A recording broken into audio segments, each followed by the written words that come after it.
Hi guys, आज हम ट्रेक्सॉल injection के बारे में पढ़ेंगे। ट्रेक्सॉल कितना, इसका साल्ट कंपोजिशन क्या होता है, इसे किस कंपनी ने मैन्युफैक्चर किया, इस किस ग्रुप का एंटीबायोटिक है, इसका क्या डोज होना चाहिए पेशेंट को देने के लिए। आइए जानते हैं ट्रेक्सॉल के बारे में। ट्रेक्सॉल जो होता है इसका 2000 mg का भी आता है, अलग अलग डोज होता है, लेकिन हम यहाँ जानेंगे 1000 mg के ट्रेक्सॉल के। 1000 mg का एक ट्रेक्सॉल आता है जो कितना में आता है, 10 ml होता है। इसमें किसी पेशेंट को देना होता है तो हम इस इंजेक्शन को या इंट्रामस्कुलर या इंट्रावेनस भी दे सकते हैं। डिपेंड जो होता है डॉक्टर पर डिपेंड करता है कि किस सिचुएशन में पेशेंट को कहाँ देना है। आईएम इंट्रामस्कुलर होता है, आईवी जो होता है इंट्रावेनस होता है। इसकी साल्ट कंपोजिशन जो होता है सेफ्ट्रिक्साजोन होता है, जो इस ग्रुप से मेडिसिन बना होता है। इसे किस कंपनी ने मैन्युफैक्चर किया है? इसे Cachet pharmaceutical private limited company है जो इसको मैन्युफैक्चर करती है अलग अलग डोज में। ट्रेक्सॉल क्या है? एक एंटीबायोटिक है। इस ग्रुप का एंटीबायोटिक है, इसको हम सिफेलोएस्पोरिन ग्रुप का एंटीबायोटिक कर सकते हैं। इसका वर्सेटाइल यूज होता है।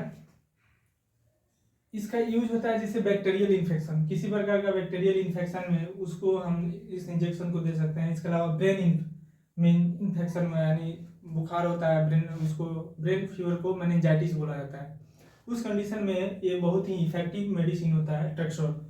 लंग्स निमोनिया की कंडीशन में हो गया, किसी प्रकार का बैक्टीरियल इन्फेक्शन है, उस कंडीशन में इसको दे सकते हैं। इसके अलावा यूरिनरी ट्रैक्ट यूटीआई इन्फेक्शन है, उसके लिए भी बहुत बेनिफिशियल होता है ये इंजेक्शन।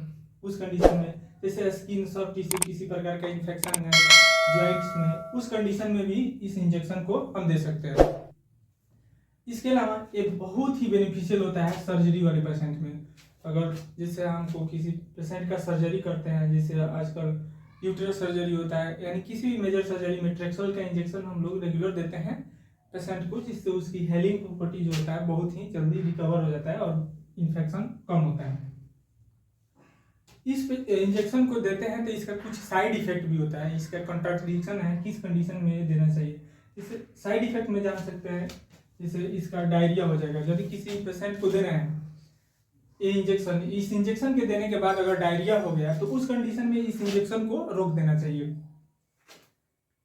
और इंजेक्शन देने के बाद अगर फेस पर रेशेज आता है तो उस कंडीशन में भी इस इंजेक्शन को रोक देना चाहिए, पेशेंट को नहीं देना चाहिए। इसके अलावा चेंज इन लीवर में जो होता है उसका इन्फेक्शन का, इस इंजेक्शन को देते हैं उसमें भी चेंजिंग आएगा, उसका फंक्शन बिहेवियर में किडनी पर भी इफेक्ट करता है अगर ओवरडोज दे दिया जाए, यानी चेंज इन लीवर फंक्शन, ये लीवर फंक्शन को भी चेंज कर सकता है अगर इसका साइड इफेक्ट हुआ तो।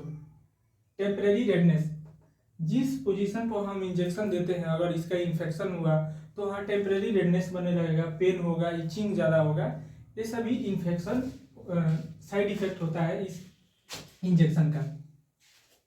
इस इंजेक्शन को देते वक्त इस बातों को ध्यान रखना चाहिए कि पेशेंट में कौन कौन सा physiological and behavioural external changes आते हैं।